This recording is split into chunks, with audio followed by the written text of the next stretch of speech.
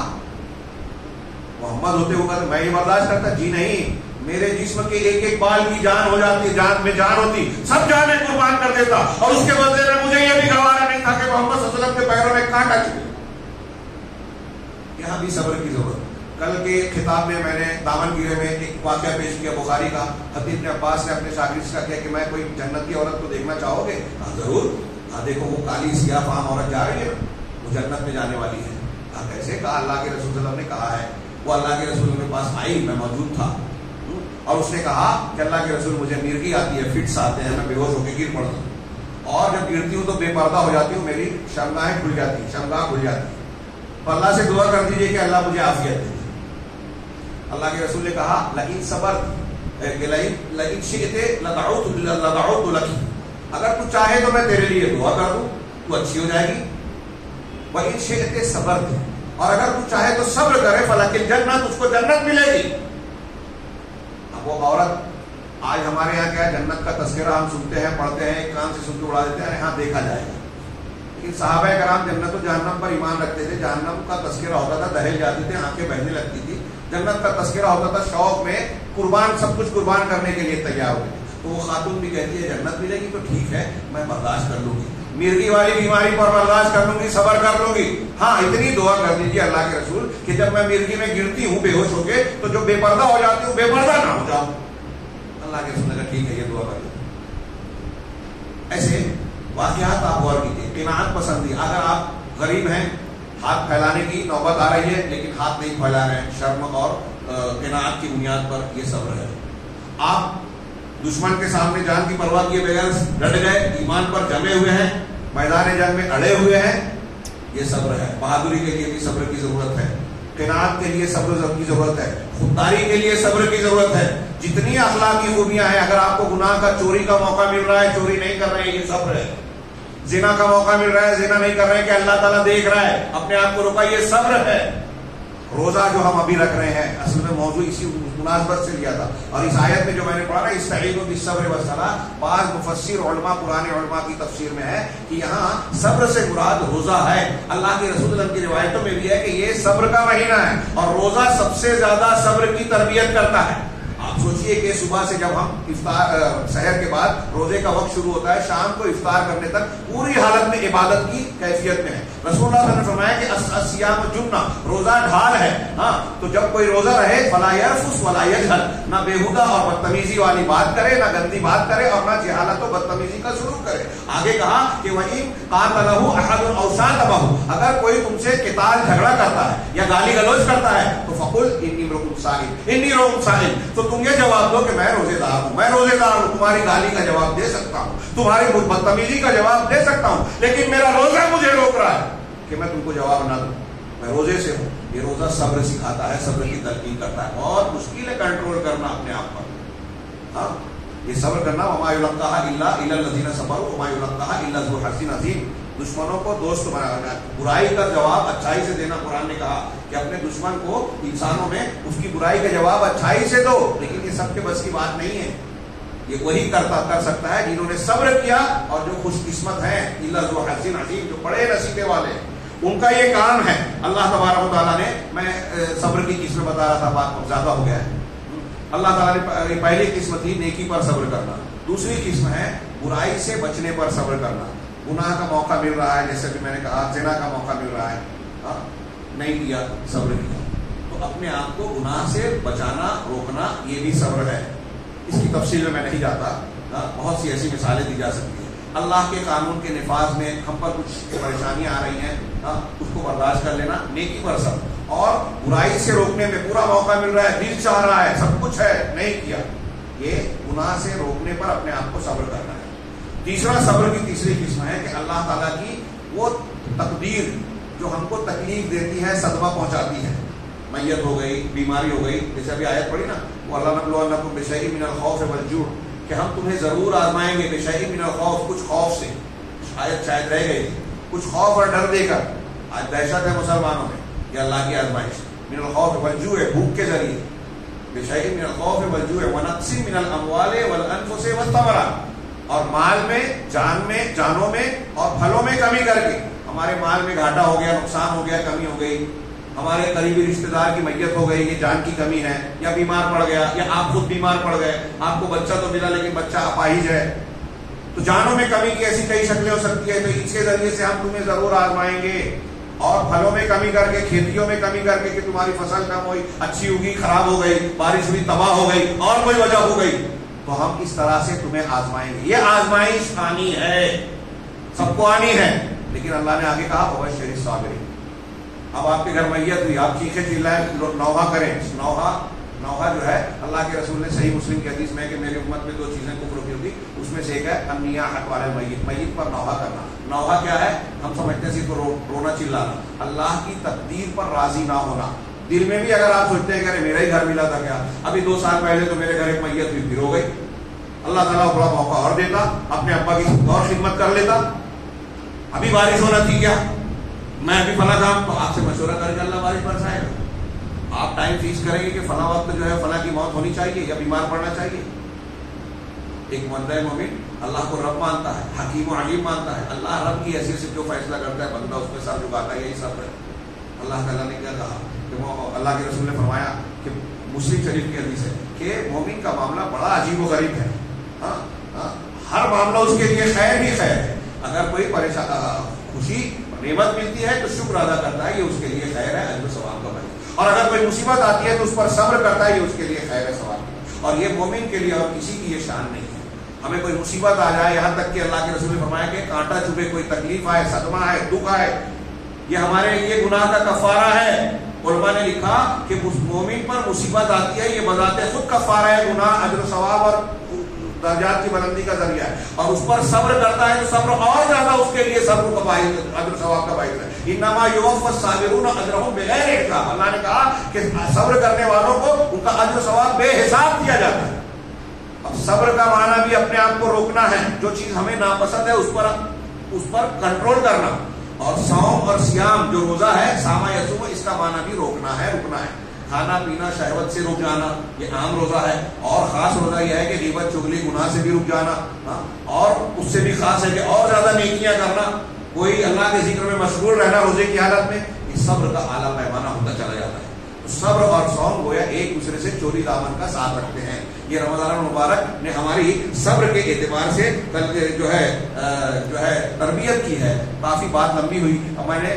میں اس میں یہ بتانا چاہ رہا ہوں, حاصل کلام حضرت عمر فاروق رضی اللہ تعالیٰ عنہ کے قول کی روشنی میں, کہ ہمارے اوپر کتنی بھی مصیبتیں آ جائیں, یہ تو طے ہے کہ یہ اللہ کی طرف سے, اور اللہ تبارک و تعالیٰ بندوں کو اس سے زیادہ نہیں دیتا جتنی اس کی طاقت ہو. لا یکلف اللہ نفسا الا وسعها. مصیبتیں, تکلیفیں آنا ہے, یہ اس دنیا کی حقیقت ہے. ہم خود بھی اس حقیقت کو مان کے حالات کا مشاہدہ اور مقابلہ کریں, دین کے ساتھ, اللہ اور رسول کے بتائے ہوئے قوانین کے ساتھ. اور ساتھ ہی ساتھ جو ہے ہم کو اپنے بچوں اور بیویوں کی بھی یہ تربیت کرنی ہے کہ کیسے بھی حالات آ جائیں, یہ یقین رکھنا چاہیے کہ یہ اللہ کی طرف سے ہے. جیسا کہ میں نے شروع میں کہا کہ ایک پتا بھی اللہ کی مشیت کے بغیر نہیں ہلتا. تو اب اگر میت ہو رہی ہے ہمارے گھر میں, کسی کے گھر پہ بلڈوزر چل رہا ہے, کہیں سیلاب, طوفان, بارش ہو رہی ہے, ہماری فصل تباہ ہو رہی ہے, بیماری, کورونا اور فلاں وبا ہو رہی ہے, مومن کا یہ عقیدہ ہے کہ یہ اللہ کی مشیت کے بغیر نہیں ہو رہا ہے. اور اللہ سے بچنے کے لیے لا ملجا ولا منجا منک الا الیک, ہم کہتے ہیں کہ اللہ تیرے عذاب اور پکڑ سے بچنے کے لیے تو ہی ہے. علماء نے لکھا بڑی پیاری بات کہ دنیا میں آپ کسی بھی چیز سے ڈرتے ہیں تو اس سے دور بھاگتے ہیں. ہاں کوئی جانور ہو، کوئی انسان ہو، کسی سے بھی جس سے ڈر لگتا ہے، خوف زیادہ ہو جاتا ہے، اس سے دور بھاگتے ہیں. لیکن رب العالمین کا معاملہ ایسا ہے کہ اگر آپ رب کا ڈر دل میں پیدا کر لیں گے، جو ہماری عبادت کی روح ہے، برائیوں سے روکنے کے لیے سب سے مضبوط ذریعہ ہے، یہ ایمان میں اللہ کا ڈر ہو تو دل میں، تو اللہ کا ڈر اگر آپ پیدا کریں گے تو اللہ سے جو ڈرے گا وہ اللہ کی طرف ہی بھاگے گا، اللہ سے بھاگ کر اللہ کی طرف. ابھی شیخ نے قنوت وتر میں ایک دعا کا اضافہ کیا جو سجدے کی دعا ہے، حدیث سے ثابت ہے، اللہم انی اعوذ برضاک من سخطک، اے اللہ میں تیری رضامندی کے ذریعے تیری ناراضگی سے پناہ مانگتا ہوں. تیری ناراضگی سے بچنے کے لیے تیری ہی رضا بچا سکتی ہے، کوئی اور نہیں بچا سکتا. وبمعافاتک من عقوبتک، اور تیری معافی کو کے ذریعے سے تیری سزا سے بچنا چاہتا ہوں. تیری سزا سے بچانے کے لیے تیری معافی ہی بچا سکتی ہے، کوئی اور نہیں. واعوذ بک منک، اور تیرے ہی ذریعے سے تجھ سے ہی پناہ مانگتا ہوں. تجھ سے پناہ مانگ رہا ہوں، کیسے؟ کس سے؟ تیرے ہی ذریعے سے. تیری جہنم سے تو ہی بچا سکتا ہے، تیری پکڑ سے تو ہی بچا سکتا ہے. واعوذ بک منک لا احصی ثناء علیک، میں تیری ثنا اور تعریف کو گن نہیں سکتا، اچھی طریقے سے ادا نہیں کر سکتا، اس کو شمار نہیں کر سکتا. انت کمال نہیں تھا، میری طاقت نہیں ہے کہ تیری تعریف کر سکوں، تو ویسا ہی ہے جیسے تو نے خود اپنی تعریف کی. تو رب العالمین سے بھاگ کر رب العالمین کے جناب میں ہی ہمیں پناہ مل سکتی ہے. اس لیے ہم اپنے آپ کو اور اپنے بچوں کو یہ تربیت دیں. یہ رمضان المبارک کا بہت بڑا سبق ہے، اور اگر ہم نے یہ سبق سیکھ لیا تو عمر فاروق کا ایک قول یاد رکھیے کہ وجدنا خیر عیشنا بالصبر، کہ ہم نے صبر کے ذریعے سے اپنی زندگی کی بھلائی پائی. زندگی میں بہار، ہر حال میں ہنسنے کا ہنر کسے ملتا ہے؟ جس کے اندر صبر ہو. اور صبر کس کے اندر ہوگا؟ جو اللہ پر صحیح ایمان رکھے. اللہ پر ایمان رکھنے کے ساتھ اگر ہم روزہ رکھ رہے ہیں، آخری عشرے کی یہ برکتیں اور عبادتیں صحیح ڈھنگ سے اختیار کر کے، تو دنیا کی زندگی ہمارے لیے آسان ہو جائے گی. کتنے بھی کٹھن حالات آئیں، اللہ تعالیٰ کا یہ صبر ہمارے لیے اس کو آسان بنا دے گا. اللہ تبارک و تعالیٰ سے دعا ہے کہ وہ ہمیں صحیح دین اختیار کرنے کی توفیق عطا فرمائے، دین پر پورا چلنے کی توفیق دے. اور یہ مبارک مہینہ اور اس کی مبارک آخری راتیں رب العالمین ان کی برکتوں سے، ان کی فضیلتوں سے، مغفرتوں سے ہمیں محروم نہ فرمائے. اللہ تعالیٰ رمضان کی ہر رات میں بہت سارے بندوں کو جہنم سے آزادی عطا فرماتا ہے. اللہ تعالیٰ ہمیں ایسا بد نصیب نہ رکھے جو اس سے محروم رہے، بلکہ ان خوش قسمت لوگوں میں داخل کرے جو اس ماہ مبارک میں جہنم سے آزادی کا پروانہ حاصل کرتے ہیں، اور پھر اس رمضان کے اصل عبادت جو دین کا رکن ہے اس کو ادا کرنے کے ساتھ، اس کی عبادتیں کرنے کے ساتھ جو متقی بن جائیں، اور متقی بن جائیں تو قرآنی انسان بن جائیں. پروردگار ہمیں ان لوگوں میں شامل فرمائے. اللہ تعالیٰ نے کہا ہے وَإِن تَصْبِرُوا وَتَتَّقُوا لَا يَضُرُّكُمْ كَيْدُهُمْ شَيْئًا. قرآن نے کہا کہ روزہ اس لیے آیا کہ تم متقی بن جاؤ، اور یہاں سورہ آل عمران کی میں نے روزے اور صبر کا معنی جوڑا. اور قرآن کہتا ہے سورہ آل عمران میں غزوہ احد کے تناظر میں کہ اگر تم صبر کرو اور تقویٰ، یہ دو چیز بتائی. ہمارے وہ جوشیلے نوجوان جو میں شروع میں مخاطب تھا، قرآن کا فرمان ہے، کوئی ایرا غیر نہ تو خیر، رب العالمین کہہ رہا ہے کہ اگر تم صبر کرو اور تقویٰ اختیار کرو. تقویٰ مطلب دین کی پابندی، جو اللہ نے کہا ہے کرو کرنا، جو اللہ نے کہا ہے نہ کرو بچنا. تو اللہ تبارک و تعالیٰ کے تقویٰ اختیار کرو اور صبر، یہ دو صفت ہو تو اللہ نے آگے کہا لا یضرکم کیدہم شیئا. دشمنوں کی چالیں سازشیں تمہارا کوئی کچھ نہیں بگاڑ سکے گی. وہ وقت کا امریکہ ہو یا کوئی سنگ پریوار ہو یا کوئی اور ہو، کتنی بڑی حکومت طاقت فوج ہو، پوری حکومت نمرودیت مل کے ابراہیم علیہ السلام کو جلا نہیں سکی. فرعون کا پورا لشکر موسیٰ اور ان کے ساتھیوں کو ڈبا نہیں سکا. سب مل کر بھی رسول اللہ صلی اللہ علیہ وسلم کو شب ہجرت قتل نہیں کر سکے. تو وہی پروردگار کہہ رہا ہے کہ تم بھی اگر صبر اور تقوی اختیار کر لو، تو اللہ تبارک و تعالیٰ دشمنوں کی چالوں کو، ان کی ہتھیاروں کو بے حیثیت اور بے اثر بنا دے گا. رب العالمین ہمیں تقوی اور صبر کرنے والا بنائے. وآخر دعوانا الحمدللہ رب العالمین. میں بات ختم کرنے سے پہلے اللہ کا شکر ادا کرتا ہوں، اور آپ لوگوں کا بھی شاید پتہ نہیں ملاقات ہو نہ ہو، دین کی بنیاد پر اللہ نے ہمیں ملایا ہے. اللہ تبارک